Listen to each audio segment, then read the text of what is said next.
Hi, my name is Peter Hutchison. I'm Jeremiah Gasho. And I'm Nick Kafka. I'm Avery Hutchison. And I'm Maddie Rufio. And together, we're Team Slopes. Imagine this. It's summertime. You're sick and tired of the boring, repetitive summer activities, and all you can think about is hitting the slopes. The average ski length time in North America is begins in late November and lasts until late March. That's only 6 months of skiing. And if you think about it, how many days out of those actual 6 months are you going to spend your time skiing?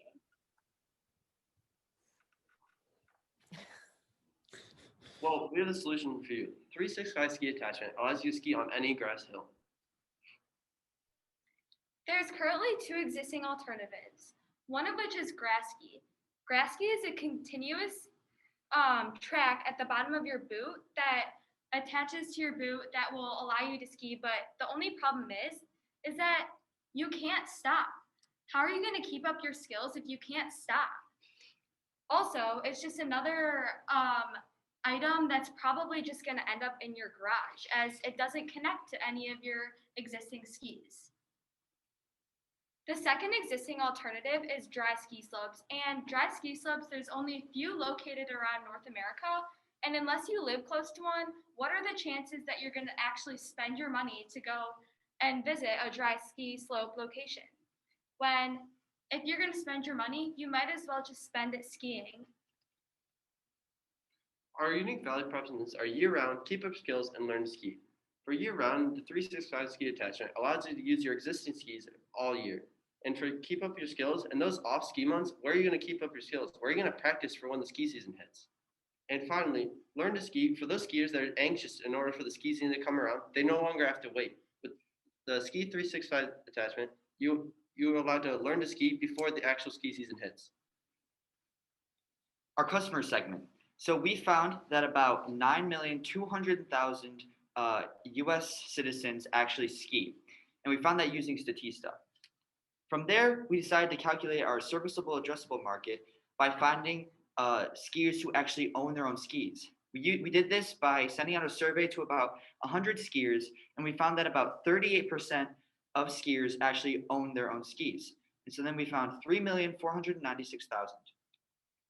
From there, we decided to find our target market, and we decided to focus on the ages 15 to 19 years old because they tend to have more time during the summer and are able to drive.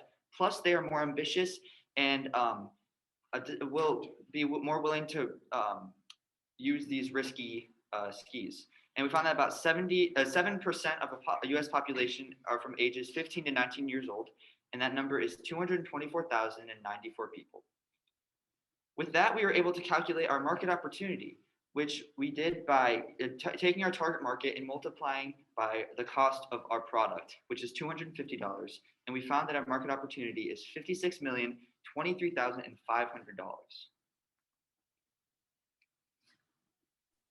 So we started off by conducting interviews to these customers through friends and family who we viewed as potential customers.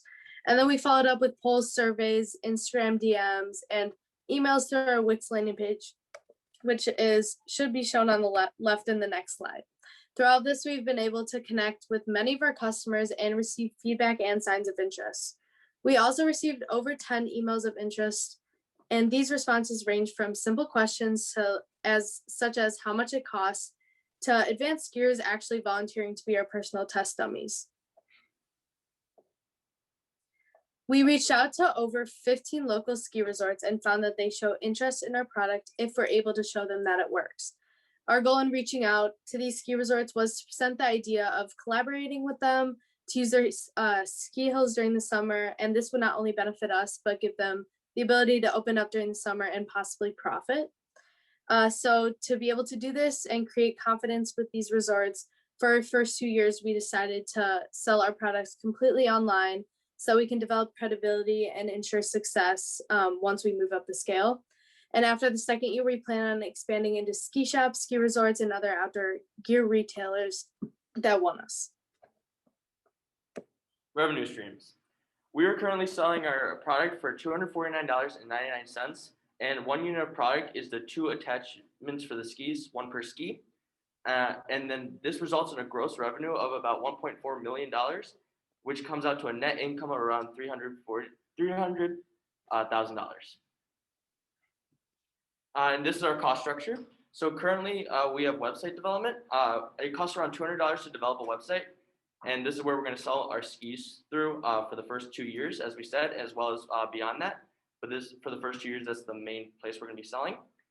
And since we're selling it through a website in years 1 and 2, we're identifying as a mid-tech company, which means we're taking around 12% of our revenue and putting it towards our technologies to make sure everything's up to date and always running. This is going to be around $625 a month, or around $7,500 a year. As well, we are also taking 4% of our revenue and putting it towards office facilities, services, and supplies. This is going to come out to about $166.67 a month, or $2,000 a year. Legal, accounting, and insurance also takes 4% of our revenue, and it's going to be the same numbers of $166.67 a month, or $2,000 a year. We are estimating that it's going to cost around $208.91 to develop a working prototype. And also, we are setting aside $250 a month, or $3,000 a year for marketing through Instagram, Facebook, TikTok, posters, and other sources. So the cost we found to make 1 unit of our product is $69.45, and this can be broken down into the cost of the plastic being $18.49, the cost of straps being $34.96, and the cost of cutting the plastic is $16 per unit. And we will actually be charging $249.99 as previously said, which came from a result of a survey that we conducted, in which 34 out of the 50 people who replied to this said that they would pay up to $250 to be able to ski whenever they want. So we found that this price would allow us to profit as much as possible without losing any of our target customers' interest or want. Our prototype. We currently have our first prototype uses UHMW polyethylene plastic along with cam jam straps. These straps will keep the attachment secure to the ski, and the rubber on the bottom will not damage the ski. We chose this plastic because it is lightweight, durable, and has a low coefficient of friction. Unluckily, we tested this prototype and it is unsuccessful. So part of our funding will be put into contacting an engineer and getting a working prototype. Our other 2 potential prototypes, which we have not tested yet, were using wheels and brackets from a skateboard and using coconut oil on the plastic to allow it to slide down the grass easier. For our MVP testing, we used Instagram ads and Facebook groups. We used 5 Instagram ads and received this feedback. About 77% of our audience are male.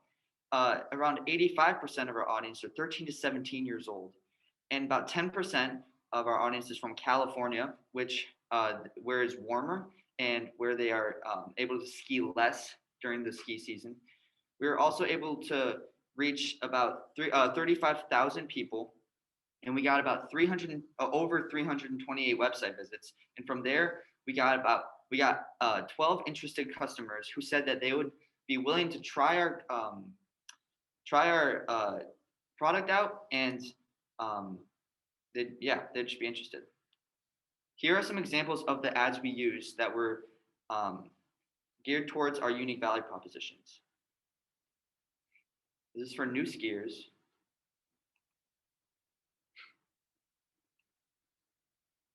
Give up your skills and ski year-round. And this is an example of some feedback we got from random people across the US. And here are the 4 different ski groups that we joined on Facebook and that we shared our product idea with. And although we received many critical feedback, there were many interested people who said that this would be awesome if it actually worked. Our company is seeking $20,000. The capital will be used for administrative costs, storage unit rent for 1 year, prototype developments, marketing, a startup inventory, and a liquidity cushion. In exchange for the $20,000, our company is proposing an 11.1% ownership in the business based on a post-money valuation of $180,405.60. Our current exit plan is to sell to a strategic buyer in Vail Ski Resorts by the end of year 5.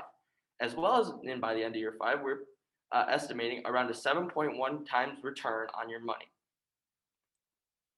Thank you guys very much for your time. We appreciate it very much. And remember, with us, it's always time to hit the slopes. All right. Thank you, guys. That was slopes. So why don't we start the questions? Why don't we have Nick Howard take the first step down the hill? How about that?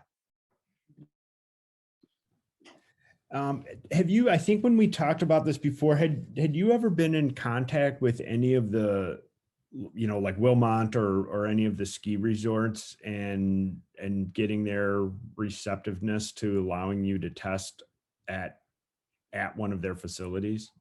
Yeah, so actually I was in contact with about 20 ski resorts located in the Midwest area, and about 15 of them said that they would be interested in testing our product and seeing if it works. And also they said they would be interested if it were to work, into purchasing our product and having renters rent them out at their ski resorts. Yeah, but our initial testing of our product, we actually used a hill over here in Fox River Grove that is normally used for sledding in the winter, and so we were able to try to go down that, and that's where we tested our first prototype, and it actually failed.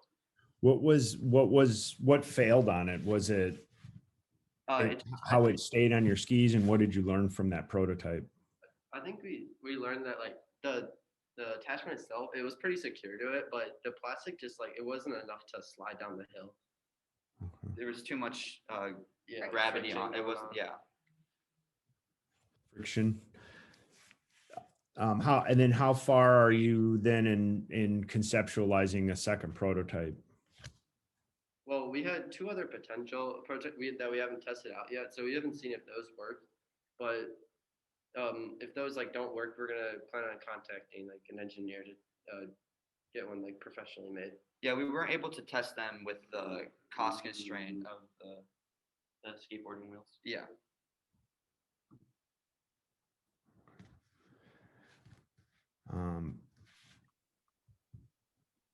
I had a question, Sure. Nick. I was wondering, how married are you guys to the idea that it has to be an attachment for the ski as opposed to kind of a device that's only used for simulating skiing down a hill Well, in the summer? We really like the idea of the attachment because it allows people to use their skis that they use during the winter and use them during the summer. So they don't have to pay for a big extra product that's just going to end up stored in the winter while they're skiing. As well as we like the fact that you get more of the feel of your actual skis because you're still using them and it's the same bindings and same boots. And also on top of that, it's going to cost us less money to produce because it's a smaller product. So we like the idea. As you can see, grass skis did the opposite, where they just have a whole new ski that skis down grass. But we feel that if we have an attachment, we're opening it up our opportunities to a lot more people that have their skis and they just want to ski on them over the summer.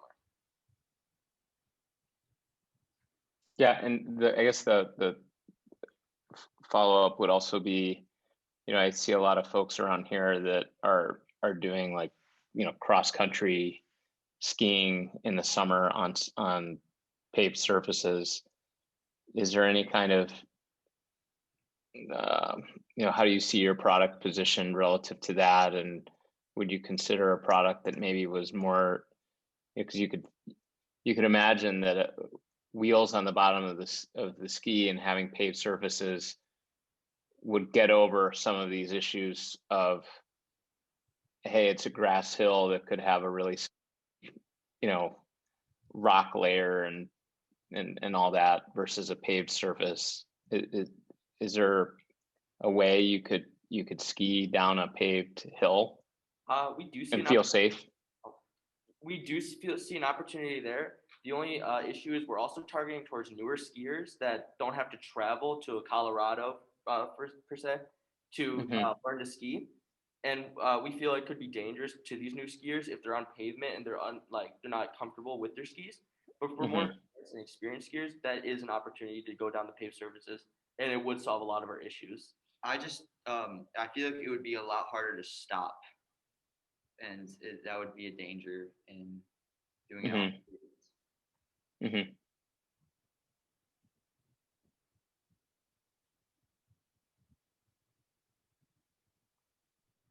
So, well, I wanted to applaud you. You guys really seem to have reached out to a lot of different interest groups. I think was really refreshing, especially reaching out to all those resorts. I think the challenge I'm having is just the challenge we don't have a prototype at this point. And so I guess my question for what you're working with now for the second prototype or the third is it sounds like you're happy with the plastic. Was that the plastic that you're using on the first one? Is it the attachment component that's creating the additional friction because you have the weight on it? What have you done, or maybe who have you spoken to, maybe with an engineering background or physics kind of perspective, to make sure that potentially the right materials are being used for the application that you're seeking? So we actually, at the beginning of this process, we contacted many plastic suppliers, even like metal suppliers, and all different surfaces. And we ended up talking to this one guy at Design Plastics, and he ended up saying that UHMW plastic is the best surface that would be available to us because it has the lowest coefficient of friction while also being very durable and it's break resistant, as he said. And so that's why we found this product, and it's also much lighter. And so we were hoping that because it's lighter and with low coefficient of friction, it wouldn't make much of a difference to being attached to a ski. But yeah. Also, in the attachment, there's like a little indent. It was on one of the first few slides of the solution, and that's where the ratchet straps were attached. So we know that wasn't causing a problem for like the friction because the straps were not in contact with the grass. It was only the plastic. Yeah, we just discovered that the plastic piece that we had, a lot of force was being put down on it, which wouldn't allow it to slide as well. But we slid them, we tried sliding without having any pressure on them, so just down the hill, and they actually slid fairly well. So the plastic supplier was giving us good information about the low coefficient of friction. But when we just added the weight on there, it didn't work. So that's why we're trying to look towards like, a wheel design maybe, because we know the wheels will roll down, or even like a lubricant that will allow it to slide better. So that's where we're at with that. And then we were looking into different engineers that could like help us design a new product as well as a new prototype. As well as strategize different ways we could do it. So. Yeah, I wanted to add to that. Say like we end up scratching the like sliding idea and go to wheels. We were thinking of reaching out to skateboard manufacturers, because obviously the material of the actual platform of it wouldn't matter as much if it's not what's sliding itself. And obviously we have like there's proof that skateboards work, and I think that could also cut down the price of costs per unit as well, which would be beneficial. Thank you. So my fun question for you guys is, are you in it to win it, or was this an academic experience and you're ready to move on from that?